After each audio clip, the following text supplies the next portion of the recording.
आज कोटा शहर के सहकारिता कार्यालय पर शिक्षकों ने इकट्ठे होकर प्रदर्शन किया व नारेबाजी की।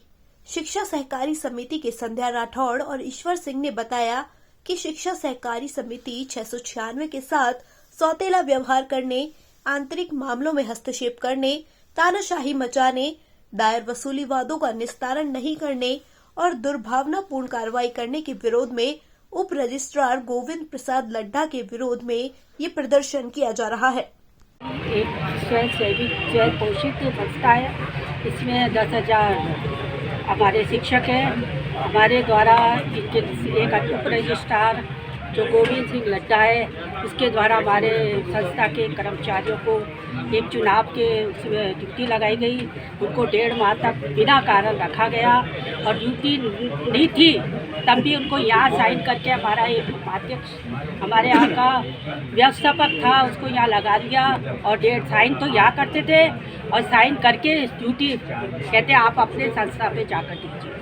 इसके विरोध है। एक कोरोना काल में इन्होंने हमारे उपभोक्ता भंडार में इन्होंने ड्यूटी लगा ली गई थी सदस्यों को, कर्मचारियों को, और ना उनको कोई भत्ता दिया गया और जो कर्मचारी बीमार पड़ गए तो उनको निलंबित कर दिया गया।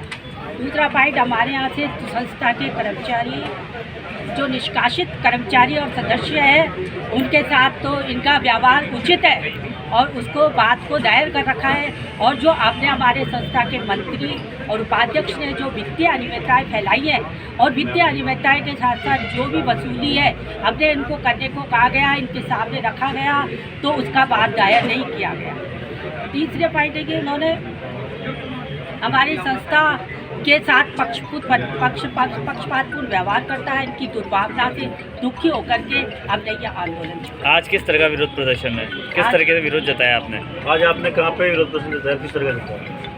विरोध था कि हम चाहते हैं कि ये गोविंद सिंह लड्ढा को हटाया जाए यहाँ से और इनके साथ कार्रवाई की जाए। नाम बताइए मैम आप। हम संध्या राठौड़, अध्यक्ष। करते वक्त वितरण लिया जाए। मैं पिछले 22 वर्ष से शिक्षा सहकारी में से जुड़ा हुआ हूँ और लगातार हमारा ही पैनल इस सहकारी में जीतता आ रहा है।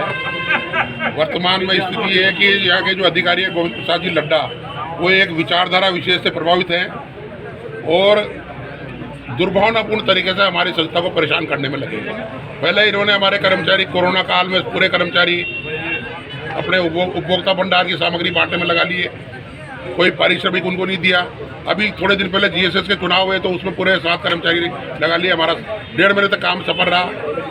इसके अलावा हमारे यहाँ जो वित्तीय अनियमितताएं हुई है उसके वाद हमने दायर किए हैं यहाँ पे। उनमें से 3 वाद दायर किए, उनमें से एक भी वाद अभी तक इन्होंने दायर नहीं किया है।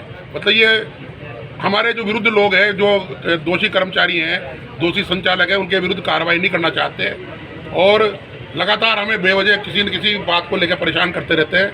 हमने इसकी शिकायत 6 महीने पहले सहकारिता मंत्री जी महोदय को भी की थी और अभी फिर आज हम सहकारी मंत्री को ज्ञापन देंगे अतिरिक्त रजिस्ट्रार सहकारी समिति के माध्यम से और मांग करेंगे कि इस तरह के अधिकारी को जो भेदभावपूर्ण सौतेला व्यवहार जो सहकारी समितियों के साथ करता है, इनको पूरे कोटा में बहुत सारी सहकारी समितियाँ हैं। एक हमारी सहकारी मिलती है जिसको आए दिन ये परेशान करते रहते हैं, आए दिन नोटिस देते रहते हैं कि तुम्हें भंग कर देंगे, तुम्हारे यहाँ प्रशासक लगा देंगे, तुम्हारे को अयोग्य घोषित कर देंगे चुनाव लड़ने से। इस तरह की धमकियाँ लिखित में देते हैं ये हमें।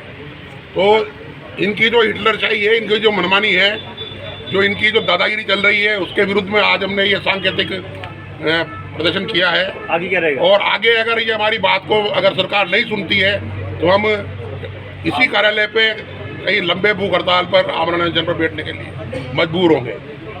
आपका नाम बताइए। मेरा नाम ईश्वर सिंह, मैं संचालक हूँ वर्तमान में शिक्षा सहकारी समिति कोटा में। ठीक है।